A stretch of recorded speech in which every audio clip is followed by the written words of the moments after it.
आज हम इस क्लास में क्लास 10 का बायोलॉजी स्टडी करेंगे बच्चे, जिसमें ये चैप्टर 4 होगा उत्सर्जन। फिर बच्चे इस चैप्टर का मैंने ऑलरेडी पार्ट 1 बनाकर रखा है, जिसमें मैंने डिस्कस किया था उत्सर्जन के बारे में, उत्सर्जित पदार्थ के बारे में और उत्सर्जित अंग के बारे में, और सबसे फिर बच्चे अमोनिया क्या है इसके बारे में मैंने बता रखा है। और लास्ट के वीडियो तक मैंने बताया था पार्ट 1 में कि किडनी क्या होती है, किडनी की बनावट कैसा है, किडनी की लंबाई चौड़ाई मोटाई सब मैंने बता के रखा पार्ट 1 में। वहां पे जाइए और उसे नोट्स कीजिए।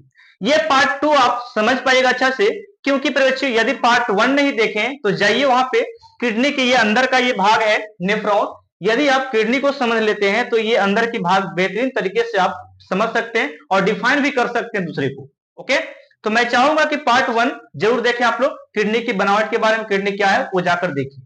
पार्ट 2 में हम लोग बात करने वाले हैं किडनी के अंदर की बनावट क्या है, संरचना क्या है, ये किस तरीका से कार्य करते हैं, इसके भाग का नाम क्या होती है। ओके, तो मैंने यहां पे लिख रखा परिचय, यहां पे लिखा किडनी की आंतरिक बनावट। आंतरिक कहने का मतलब क्या हो गया, आंतरिक मतलब अंदर की बनावट, अंदर में क्या संरचना है वो मैं उसकी बात कर रहा हूं परिचय। ओके, आप लोग समझिएगा। तो मैंने वही बोला कि किडनी के अंदर के बारे में बनावट क्या है, कैसा दिखता है वो मैं बताता हूं। तो किडनी के अंदर की बात करें तो कुछ इस तरीका से नेफ्रॉन होते हैं। ये नेफ्रॉन का चित्र है बच्चे। आखिर नेफ्रॉन है क्या, मैं बात करने वाला इसी के बारे में। एक किडनी में कहा जाता है, मनुष्य में किडनी की बात क्या करें, देखिए इसके बारे में बात करते हैं। तो मनुष्य में किडनी जोड़े के रूप में पाई जाती है, एक राइट एक लेफ्ट मैंने बता रखा है। और दोनों किडनी बच्चे लगभग, ये जो नेफ्रॉन है एकदम छोटी इकाई है, समझिए किडनी का। किडनी एक छोटा इकाई, छोटा अंश है जिसको हम लोग बोलते हैं क्रियात्मक एवं रचनात्मक इकाई कहते हैं किडनी का बच्चे, जिसे नेफ्रॉन कहा गया। डिफिनेशन में आखिर बताऊंगा। और एक नेफ्रॉन में लगभग 11 लाख या 10 लाख नेफ्रॉन होती है बच्चे। ओके, तो ये ऑब्जेक्टिव आपको आएगा। एनसीईआरटी में शायद 10 लाख दिया है, लेकिन भारतीय वन बुक में आपको 11 लाख आपको दिया गया। नहीं तो ऐसे समझ सकते हैं कि भारतीय वन एनसीईआरटी में आपको दिया गया था 11 लाख है, और भारतीय वन बुक में आपको 10 लाख पूछा है ऑब्जेक्टिव, ठीक ना। 10 लाख बोल सकते, 10 लाख नेफ्रॉन पाया जाता है, लेकिन एनसीईआरटी में क्या लिखा है वहां पे 11 लाख पूछा है, ठीक ना। तो ये थोड़ा सा डिफरेंस आप लोग याद रखिएगा क्या है इसे। मैं आप स्टार्ट करता हूं। आखिर में नेफ्रॉन है क्या, इसके बारे में सबसे पहले डिस्कस कर लेते हैं। और नेफ्रॉन को हिंदी में हम लोग क्या बोलते हैं, यहाँ पे क्या हो गया, ब्रिक नलिका, एक और नाम इसका हो गया। ओके, तो ब्रिक नलिका यानी कि नेफ्रॉन है क्या परिचय, तो डिफिनेशन लिखे परिभाषा आप लोग कि प्रत्येक किडनी में यानी कि प्रत्येक ब्रिक में सूक्ष्म लंबी कुंडलित नलिका पाई जाती है, जिसे नेफ्रॉन कहा जाता है। मैं डेफिनेशन क्या दिया परिचय, मैंने डेफिनेशन इस तरीके से दिया कि प्रत्येक किडनी के अंदर परिचय सूक्ष्म सूक्ष्म और लंबी कुंडलित नलिकाएं पाई जाती है, जिसे नेफ्रॉन कहते हैं बच्चे। तो ये लगभग जो ये नलिका है, ये लगभग 10 लाख या 11 लाख नेफ्रॉन प्रत्येक ब्रिक में पाई जाती है, याद रखिएगा। ठीक है, एनसीईआरटी में 11 लाख याद रखना है और भारतीय वन में 10 लाख परिचय। ओके, जैसे कि मैं बात बताता हूं, कहां पे, यहीं पे ले देता हूं। ठीक है, यहां पे इसकी बात, ये भारतीय भवन में कितना लिखता है, इतना बच्चे, इकाएं दाएं सैकड़ा हजार 10 लाख 10 लाख, तो 10 लाख यहां पे बोल सकते नेफ्रॉन प्रत्येक किडनी पाया गया बच्चे, 10 लाख। ठीक है, 10 लाख। तो ये भारतीय भवन का सवाल है, भारतीय भवन में दिया ऑब्जेक्टिव है, लेकिन एनसीईआरटी में आपको 11 लाख वहां पे दिया है। ठीक है, तो ये बातों को थोड़ा सा इग्नोर मत कीजिएगा। तो प्रत्येक ब्रिक में 10 लाख या 11 लाख ब्रिक नलिका यानी कि नेफ्रॉन पाई गई है प्रत्येक किडनी में। आगे बढ़ते हैं, इसको अथवा में कैसे बोलेंगे डिफिनेशन, नेफ्रॉन किसे कहते हैं, एक तरीका से हो, जैसे कि मैंने लिखा अथवा में कि नेफ्रॉन किसे कहते हैं, वृक्क की रचनात्मक एवं क्रियात्मक इकाई को नेफ्रॉन कहा जाता है या कहते हैं। तो फिर बच्चों यहां पे समझिए, यही तो मेन प्रोसेस है इस फिगर का। मैंने बोला रचनात्मक यानी कि कैसा दिखता है, उसका फोटो कैसा है, इसके बारे में बात कर रहे हैं। ठीक है, तो उसकी रचना कैसा है वो भी मैं आपको बताने वाला हूं। ये क्रियात्मक कहने का मतलब क्या, वो कैसे काम करता है, नेफ्रॉन के बोल सकते किडनी के अंदर नेफ्रॉन जो है वो कैसे कार्य करती है, उसके बारे में हम लोग जानेंगे। तो वही तो मैंने बोला कि ब्रिक के रचनात्मक यानी कि बनावट और क्रियात्मक यानी कि कार्य करने वाले इकाई को, छोटी छोटी जो इकाई है उसी को नेफ्रॉन कहा जाता है। बात समझ गए। अब यहाँ पे इकाई का मतलब होता है सबसे छोटा से छोटा पार्ट, तो किडनी की सबसे छोटा पार्ट कौन, तो नेफ्रॉन। ओके, आगे बढ़ते हैं। लिखा है मैंने यहाँ पे नेफ्रॉन की बनावट बच्ची, नेफ्रॉन की बनावट। ओके, तो ये टॉपिक छोड़कर मैं सीधा यहां पे आता हूं तो बहुत बेहतरीन तरीके से मैं समझा पाऊंगा, नहीं तो यही दो टॉपिक को पहले समझा लेता हूं, ठीक है ना। देखिए बच्चों, यहाँ पे मैंने लिखा है बोमेन संपुट क्या है। तो बोमेन संपुट यहाँ पे देखिए मैंने लिखा है कि ब्रिक के शुरू में प्याले जैसी रचना होती है, उसे बोमेन संपुट कहते हैं। तो क्या फिर बच्चों ये आपको दिख पा रहा है बोमेन संपुट, ये वाला ब्रिक के शुरू में ही, ये किडनी के शुरू में ही रहता है, और फिर बच्चों इसका आकार जो होता है प्याले जैसे होता है। कैसा? प्याले जैसे। तो ऐसे बोल सकते हैं ब्रिक के शुरू में प्याले जैसी जो रचना होती है उसे बोमेन संपुट कहते हैं बच्चों। तो ये बोमेन संपुट का रचना हो गया, बात समझ गए, डेफिनेशन। अब ग्लोमेरुलस की बात करते हैं, जिसको हिंदी में हम लोग एक और नाम दे, यहाँ पे इसका नाम है कोशिका गुच्छ बच्चे। इसको ग्लोमेरुलस बोलिए या कोशिका गुच्छ, तो ऐसे बोल सकते हैं। बोमेन संपुट के अंदर देखिए, ये बोमेन संपुट, ये बाहर वाला भाग हो गया, ये बोमेन संपुट है, ये वाला बोमेन संपुट है। तो ये बोमेन संपुट के अंदर गुच्छे जाल की तरह जो रचना होती है उसे ग्लोमेरुलस कहते हैं प्यारे बच्चों, या इसी को कोशिका गुच्छ भी कहते हैं। तो ऐसा डिफिनेशन लिखेगा प्यारे बच्चों कि मैंने बोला कि कहां गया जी, बोमेन संपुट के अंदर देखिए, बोमेन संपुट ये वाला हो गया। बोमेन संपुट के अंदर कोशिका के जाल की तरह जो गुच्छा होती है, जो गुच्छ होती है, उसे ग्लोमेरुलस कहते हैं, अर्थात कोशिका गुच्छ भी कहा जाता है। कि ये दो बनावट के बारे में आप लोग जान गए। अब मैंने इसकी बनावट तो अभी मैंने डिस्कस किया, बहुत अच्छी तरीके से बताया आपको। अब मैं लेकर चलता हूं इसके एक एक पार्ट को, ये आखिर में नेफ्रॉन किस तरीका से कार्य करती है। ये बोर्ड के लिए देखा जाए तो 5 मार्क्स का अप्रोच आपको यदि दे दिया जाए कि नेफ्रॉन क्या है, इसकी रचना का वर्णन करें, तो ये बोल सकते बेहतरीन टॉपिक आपके लिए होगा 5 मार्क्स लेने का। ठीक है, यहां से स्टार्ट कीजिएगा, किडनी यहां से। ओके, और सारा टॉपिक को समझ लीजिएगा और पूरा डिफाइन करके रख दीजिए। ओके, चलिए स्टार्ट करते। देखिए, मैंने बोमेन संपुट के बारे में समझा दिया कि बोमेन संपुट है क्या, ग्लोमेरुलस है क्या, वो मैंने बता दिया बच्चे। तो इसी में देखिएगा दो बोल सकते हैं कि नसें आती है। एक नस का नाम है अब अभिवाही धमनिका, और दूसरे नस की नाम है अपवाही धमनिका। बच्चे बात को जरा यहाँ पे समझिएगा। अपवाही धमनिका जो है बच्चों, ये मोटे होते हैं। क्या होते हैं? मोटे बच्चे। इसका साइज थोड़ा सा मोटा होता है, और ये जो इसका साइज की बात करते हैं तो ये पतला होता है बच्चे। इतना आप लोग रिमेंबर रखिएगा, ठीक है। अब थोड़ा सा आगे की बात करते हैं, तो यहां पे फिर बच्चों ये क्या करता है कि अब अभिवाही धमनिका ये शरीर की किडनी में से ये सारा पदार्थ को, या बोल सकते हैं किडनी में जो संरचना जो है वहां से ये धमनिका के द्वारा सारा ग्लूकोज, मिनरल्स, जितना पदार्थ होता है, ब्लड, ये सारा पदार्थ को इसमें लेकर चलाता है। ये धमनिका के द्वारा, यानी कि अभिवाही धमनिका के द्वारा ये सारा पदार्थ को कहां लेके आएगा? अंदर बच्चे, अंदर सारा पदार्थ को लेकर चला है। और कौन कौन से पदार्थ है मैं बता देता हूं, फिर रुक जाइए थोड़ा सा।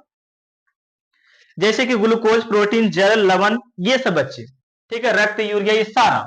जैसे कि मैं यहाँ पे लिखना चाहूंगा, रुकिए थोड़ा सा, इसको एक बार स्क्रीनशॉट ले लो ना, तब मैं समझा देता हूँ, ठीक ना। हटाता हूँ इसको थोड़ा सा, चलिए थोड़ा समझाने में अच्छा लगेगा। चलिए देखिए फिर बच्चे, मैंने बोला कि इसमें बोल सकते हैं, इसमें जो इंटर करता है आपका रक्त रहता है, ओके, यूरिया रहता है, ओके, प्रोटीन, ग्लूकोज, ग्लूकोज बच्चे, और बहुत सारे पदार्थ हैं, रुक जाइए, जल, यूरिक अम्ल, है ना, जल, यूरिक अम्ल। अब देखिए थोड़ा सा, ये सारे पदार्थ एंटर किया इस वाले नस से, यानी कि अगुवाई धमनिका से यहां से चलाया, रक्त लेकर आ रहा है, यूरिया, प्रोटीन, ग्लूकोज, जल, ये सारा मिक्सिंग होके बच्चों इसमें एंटर किया, बोमेन संपुट में एंटर किया। तो जाहिर सी बात है सर, मोटा है तो जगावा तो है इसको में, और ये अच्छा से आ रहा है ना, इसमें एंटर कर गया।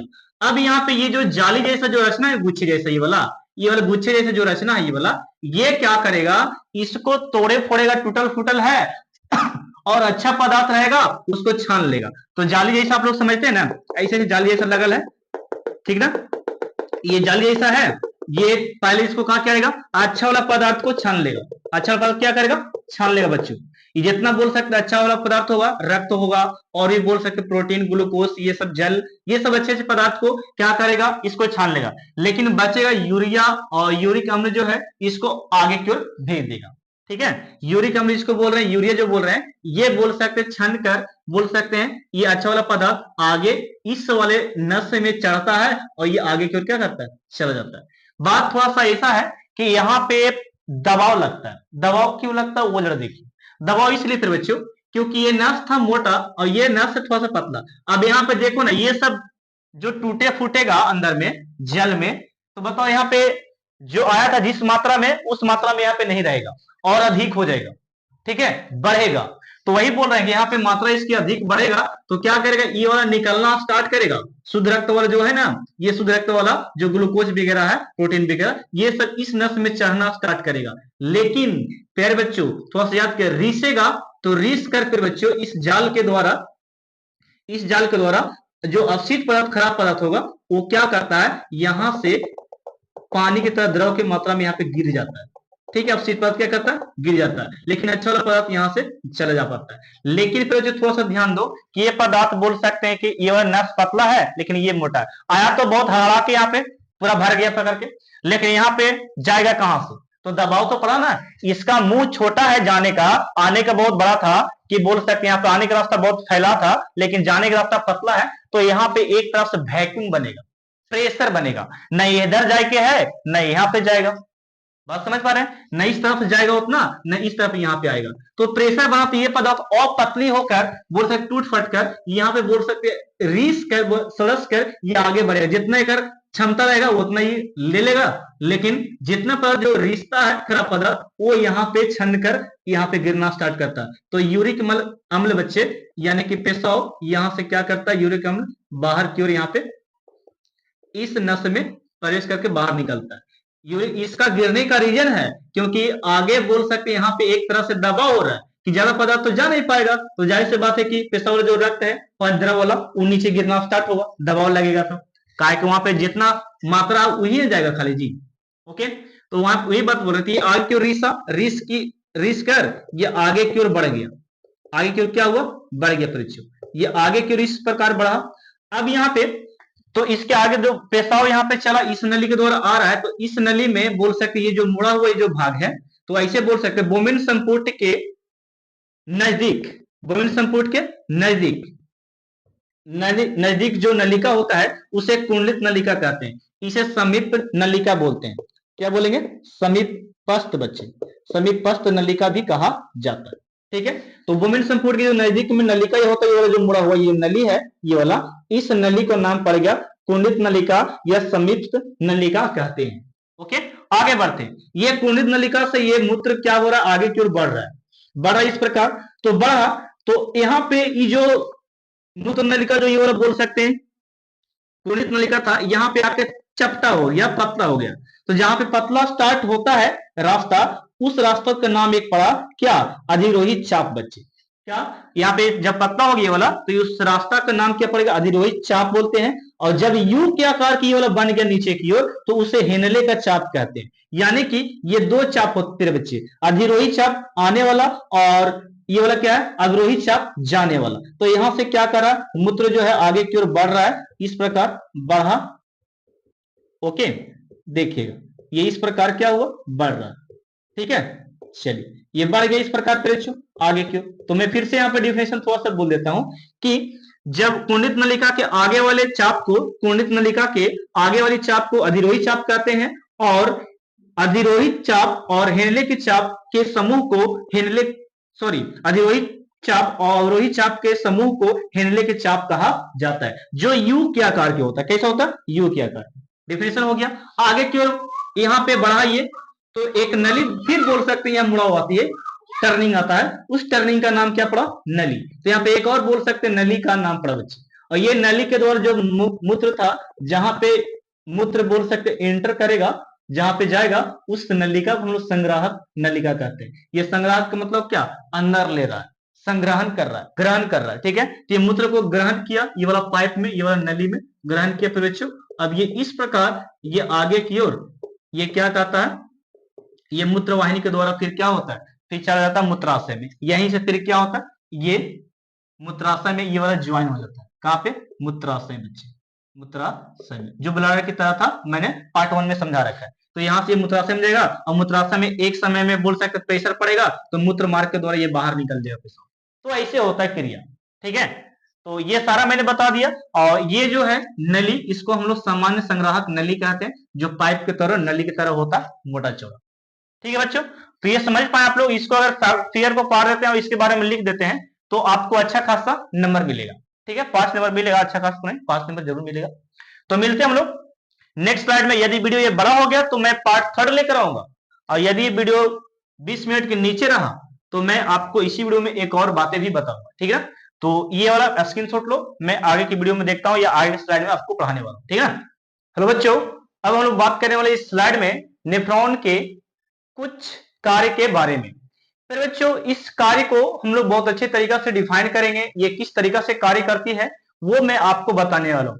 अभी मैंने इसके कुछ इंपोर्टेंट के बारे में बताया, इसके भाग के बारे में बताया, ये कैसे काम करती थी नेफ्रॉन, उसके बारे में मैंने बात की बच्चे। अब थोड़ा सा डीपली में चलते हैं, एक्चुअल में ये किस तरीका से कार्य करेगा वो मैं आपको बताने वाला हूं। देखिए बच्चों, तो इसकी नेफ्रॉन का जो कार्य है, यानी कि ब्रिक के नेफ्रॉन नहीं, हाँ ब्रिक के नेफ्रॉन की बात कर रहे हैं। तो ब्रिक की जो कार्य है, किडनी कार्य है, ये 3 चरणों में पूरा की जाती है। कितने चरणों में, 3 चरणों में। ब्रिक के कार्य के 3 चरण है बच्चे। पहला आपका है ग्लोमेरुलस फिल्ट्रेशन, और दूसरा है ट्यूबर पुनर्वशोषण, और तीसरा आपका ट्यूबुलर स्त्रवण बच्चे। ये तीनों चरण को हम लोग पढ़ने वाले एक एक करके, आखिर में कहां से कौन सा पदार्थ टूटेगा, कौन सा अवशोषित होगा, वो मैं सारा डिस्कस यहाँ पे कर देता हूं, ठीक है ना। चलिए देखिए, तो पहला मैं स्टार्ट करने वाला हूं ग्लोमेरुलस फिल्ट्रेशन। ये ब्रिक नलिका के कार्य का प्रथम चरण है, ये पहला चरण है बच्चे। पहला चरण में क्या काम होती है ब्रिक नलिका में यानी नेफ्रॉन में, वो आप लोग यहाँ पे समझ लीजिए। जैसा कि मैंने यहाँ पे लिखा है ग्लोमेरुलस, ये जो ग्लोमेरुलस मैंने बताया था, ये वाला जो आपका है, ये जो ग्लोमेरुलस, ये वाला अंदर वाला भाग जो है छन्नी की तरह, ये जो ये वाला भाग ग्लोमेरुलस, इसको मैं लिख ही देता हूं ग्लोमेरुलस बच्चे। अभी मैंने समझाया था इसको, अच्छे तरीके से आप लोग लिख लिया, ठीक है। ये वाला भाग जो है ये छन्ने की तरह कार्य करता है। मैंने वही लिखा कि ग्लोमेरुलस जो है छन्ने की तरह कार्य करता है, इतना लिखिएगा। इसमें आगे के लिखिएगा, इसमें दो तरह के धमनिकाएं जुड़ी होती है इसमें, यानी कि ग्लोमेरुलस में 2 तरह के धमनिकाएं जुड़ी होती है, जिसका एक धमनी का नाम है बच्चे, एक धमनी का नाम है अभिवाही धमनिका। इसका व्यास की बात करते हैं तो व्यास इसका मोटा होता है। इसका व्यास कैसा होता है, मोटा बच्चे। इसका व्यास कैसा होता है, मोटा होता है। तो लिखिएगा कि ग्लोमेरुलस में जो धमनिकाएं जुड़ती है उसमें अभिवाही धमनिका मोटी होती है, और फिर जिसका व्यास क्या होता है, ज्यादा होता है। मोटा होने का व्यास भी इसका ज्यादा है। इसमें क्या करता है, तो रक्त के साथ फिर बच्चों यूरिया, यूरिक अम्ल, जल, ग्लूकोज, लवण, ये सब सारा इंटर करता है। तो ये बोमेन संपुट में इंटर किया, जहां पे ये ग्लोमेरुलस है बच्चे, अंदर में क्या है, ग्लोमेरुलस अंदर वाला ये भाग जो है ना, ये वाला, इसमें इंटर किया, ये इस धमनिका के द्वारा रक्त के साथ, ओके, खून के साथ ये सारा प्रवेश किया। अब यहाँ पे एक तरह की दबाव होगा। दबाव कहने का मतलब प्रेशर पड़ेगा यहाँ पे। इसमें क्या होगा, प्रेशर आया तो था, बोल सकते हैं कि मोटे नस के द्वारा, धमनिका के द्वारा, लेकिन यहाँ पे बोल सकते ये पतला है, जिसके कारण यहाँ पे ज्यादा पदार्थ नहीं निकल पाता छन उनकर, तो यहाँ पे एक तरह का दबाव पड़ता है, और दबाव पड़ता है तो खराब पदार्थ यहाँ से बाहर निकलना शुरू करता है। यही मैंने समझाया था, ओके। थोड़ा डिटेल में चलेंगे, देखिएगा। तो लिखिएगा कि अपवाही धमनिका ग्लोमेरुलस, अपवाही धमनिका के द्वारा रक्त के द्वारा यूरिया, यूरिक अम्ल, जल, ग्लूकोज, लवण बोमेन संपुट में जाती है, यानी कि ग्लोमेरुलस में जाती है, और वहां पे उच्च दाब होता है, और उच्च दाब होता है जिसे हम लोग अल्ट्रा फिल्ट्रेशन कहते हैं बच्चे। डिफिनेशन यहाँ पे अल्ट्रा फिल्ट्रेशन का लिख सकते हैं अलग तरीका से, कि फिर बच्चों धमनिका द्वारा रक्त, यूरिया, यूरिक अम्ल, जल, ग्लूकोज, लवण आते हैं, और ग्लोमेरुलस में एक तरह का दबाव होता है, दबाव उत्पन्न होता है, उस दबाव को हम लोग बोलते हैं अल्ट्रा फिल्ट्रेशन बच्चे। तो यहाँ पे छनकर जो पदार्थ था वो खराब पदार्थ नीचे की ओर क्या होगा, गिरेगा, और ये जो बोल सकते बेस पदार्थ जो रहेगा वो यहाँ पे इस पतले पाइप के द्वारा पतले, इसको अपवाही बोलते हैं, अपवाही, ठीक है, अपवाही धमनी का, इसको अपवाही धमनी का बोलते हैं। और इसका व्यास, व्यास की बात करते हैं तो कम होता है, इसका व्यास कम होता है और इसका व्यास कैसे होता है, ज्यादा होता है, ठीक है, जिसको हम लोग अभिवाही बोल रहे हैं, इसको क्या बोल रहे हैं, अभिवाही, ठीक है। तो अभिवाही धमनी का व्यास ज्यादा, इसका कम होता है, तो इसके की ओर कम पदार्थ जा रहा है। अब यहाँ पे थोड़ा सा ध्यान दो कि दबाव जब यहाँ पे पड़ा अंदर में, जिसे अल्ट्रा फिल्ट्रेशन कह रहे हैं, ओके। दबाव क्यों पड़ा, क्योंकि ये मोटा था, ये क्या था, पतला, इसलिए दबाव यहाँ पे पड़ा, तो अब ये अल्ट्रा फिल्ट्रेशन कहला गया। अब यहाँ पे इसके साथ कहता प्लाज्मा के साथ लवण ग्लूकोज भी रहता है, कहता इसमें प्लाज्मा के साथ लवण ग्लूकोज भी रहता है, ये आगे की ओर क्या करे, बढ़ेगा, ये आगे की ओर क्या करे, बढ़ेगा, ठीक है, आगे की ओर बढ़ा, और कुछ कुछ खराब पदार्थ जो था यहाँ पे ग्लूकोज वगैरह इसमें भी चलाता है, ठीक है, ग्लूकोज प्लाज्मा वगैरह इसमें जो लवण इसमें भी चलाता है, इस नली में चलाता है मूत्र के माध्यम से। अब आ रहा है पूरा अच्छे से फिल्ट्रेशन अभी नहीं हुआ, याद रखिए। तो यहाँ पे चला आ रहा है इस नली में, तो इस नली को हम लोग बोलते हैं कुंडित नलिका, बोले थे आप लोग, याद है, ओके। तो ये वाला पदार्थ यहाँ से चलता हुआ यहाँ से फिर बच्चों आ रहा है, ठीक ना, यहां से चला रहा है। अब फिर बच्चों यहाँ पे फिर से बोल सकते हैं, हाँ इस पूरे क्रिया तो मैंने बता दिया। अब यहाँ पे पहुंचते हैं, यहाँ पे सारा काम हो गया दबाव वगैरह। अब यहाँ पे दूसरे प्रोसेस, दूसरे चरण में पहुंचते हैं, तो यहाँ पर भी इस नली में भी अवशोषण होगा, अवशोषण मतलब सोखेगा पदार्थ को, ग्लूकोज भी चलाया और यहाँ पे आपका लवण भी चलाया, प्लाज्मा भी आ रहा है, प्लाज्मा रक्त वाला आ रहा है, ओके।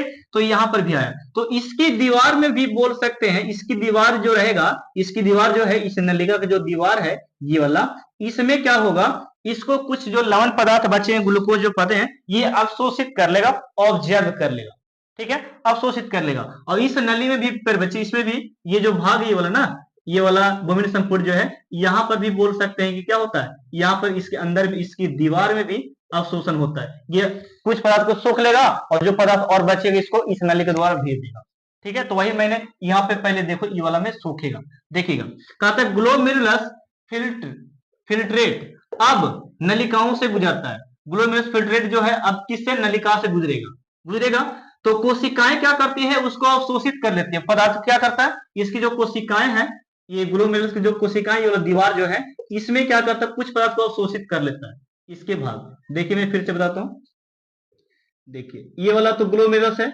लेकिन ये वाला जो दीवार है बोमिन संपुट का, ये वाला, ये क्या करता है, ये सब जो दीवार है, ये कुछ भाग को अवशोषित करेगा, वो फिल्ट्रेट वाला पदार्थ को, जो फिल्ट्रेट हो चुका था उसको अवशोषित करेगा, फिर से सोखेगा, कुछ पदार्थ को रखेगा, फिर इस नली के द्वारा फिर क्या करता है, बाहर भेजता है। तो ये प्रोसेस हो रही है, तो कोशिकाएं क्या करती है, बोमिन संपुट की ग्लोमेरुलस का, उसको अवशोषित करते शेष बचा वाला भाग को। अब यहाँ पे जिसकी आवश्यकता होती है उसको अवशोषण कर देता है, और जिसका आवश्यकता नहीं होता है उसको छोड़ देता है, यानी कि ये जो दीवार है, ये जो ग्लोमेरुलस का जो गुच्छा वाला है ना, उसको अवशोषित कर लेगा कुछ पदार्थ को, और जो अच्छा और लायक नहीं रहेगा उसको आगे की ओर इस प्रकार क्या करता है, बढ़ा देता है। अब यहाँ पर भी बोल सकते, अभी खराब पदार्थ है, अभी पूरा तरह अच्छा तरह फिल्ट्रेशन नहीं हुआ, तो अब यहाँ पे इसी तरह पुनर्अवशोषण हो जाता है, इसी दीवार में बोल सकते, इसी कोशिका में बोल सकते, फिर से ये अवशोषित कर लेता है, तो इस तरीका से ये पुनर्अवशोषण हो जाता है बच्चे, ओके। आगे बढ़ते हैं, लिखा ट्यूबर स्त्रवण, ये आखिर है क्या, ये बोल सकते हैं ब्रिक के कार्य के तीसरा चरण है। इसमें क्या होता है कि नलिका कोशिकाएं, ये सब जो नलिका कोशिकाएं ये वाला है ना, ये वाला, इसकी बात बोल रहे हैं, नलिका कोशिकाएं से उत्सर्जित पदार्थ, जितना उत्सर्जित पदार्थ था, अस्त्रावित होकर यानी कि बह रहा है, फिल्ट्रेट से मिलता है, किससे मिलता है, फिल्ट्रेट से बच्चे। यहां पर भी क्या हुआ, और भी पदार्थ इसकी कोशिकाएं में फिल्ट्रेट होना स्टार्ट होता है, ठीक है, ये सब यानी कि फिल्ट्रेट होते जाता है, अवशोषित होते जा रहा है, ठीक है। और जो पेशाब है, पेशाब की मात्रा है वो एकदम महीन होते जा रहा, एकदम पानी जैसे पेशाब जैसा होते ही जा रही है, ठीक है। अब यहाँ पे, अब इसे ब्लडर फिल्ट्रेट भी कहते हैं। अब ये वाला जो बोल सकती है सारा यहाँ पे चला आएगा, तो ये अब जाकर वाला ब्लडर में, नस्पति में जाकर मिलेगा। नस्पति जो होता है ना, मूत्राशय जिसको बोल रहे हैं, ओके। तो ये वाला मूत्रवाहिनी, जो ये वाला आपका है, ये वाला छिद्र है, इसको मूत्रवाहिनी बोलते हैं, मूत्रवाहिनी बच्चे। ये मूत्रवाहिनी किससे मिलता है, तो ये मिलता है मूत्राशय से, मूत्राशय। तो यहां पर भी बोल सकते कि अवशोषित होता है, यहां पर भी बोल सकते हैं स्त्रवन होगा, अवशोषण होगा। तो यहां पर भी कुछ पदार्थ को रखेगा, अवशोषित कर लेगा, इसके लायक जो रहेगा। और लेकिन फिर बच्चों कुछ और भी बोल सकते गंदे पदार्थ होते हैं, तो मूत्राशय के द्वारा मूत्र मार्ग जुड़ा होता है, उससे फिर क्या करता है, मूत्र को वहां से मूत्र नलिका द्वारा मूत्राशय से क्या करता है, जमा होकर कुछ पदार्थ को अवशोषित किया। लेकिन यहाँ पे मैंने लिखा, तो ये ब्लैडर को हम लोग बोलेंगे क्या बोलेंगे इसे, अब इसे ब्लैडर फिल्ट्रेट कहते हैं, जो फिल्टर हो चुका उस शरीर पदार्थ। कहता है मूत्र जो है मूत्र नलिका से मूत्राशय में जाता है। ये जो मूत्र है मूत्र नलिका के द्वारा, यानी कि जो नलिका है वो कहां पे चला जाएगा, इस नलिका के द्वारा मूत्राशय में चला जाएगा बच्चे। कहां पे चला जाएगा, मूत्राशय में चला जाएगा। मूत्रवाहिनी फिर यहां से निकल के मूत्राशय में चला जाएगा बच्चे। ओके, अब यहाँ पे जमा हो जाता है, तो अब यहाँ पे क्या बच्चे, मूत्र नलिका द्वारा जल, रक्त, ग्लूकोज, अमीनो अम्ल अवशोषित होता है बच्चे। अब फिर से अवशोषण होगा, मूत्राशय में क्या होगा, फिर से अवशोषण होगा फिर बच्चे। ओके, सोखेगा कुछ पदार्थ को, तो अमीनो अम्ल ग्लूकोज को सोख लेगा, बाकी सारे पदार्थ को जो मूत्र रहता है उसको क्या करेगा, बाहर कर देगा। तो इस तरीका से ये कार्य करता 3 चरण। ठीक है, तो फिर बच्चों आप लोग को वीडियो अच्छा लगा तो वीडियो को लाइक, शेयर एंड सब्सक्राइब कर देना चैनल पर नए हो तो। और मिलते हैं इसका पार्ट 3 में, ये पार्ट 2 बस यहीं तक रह देते।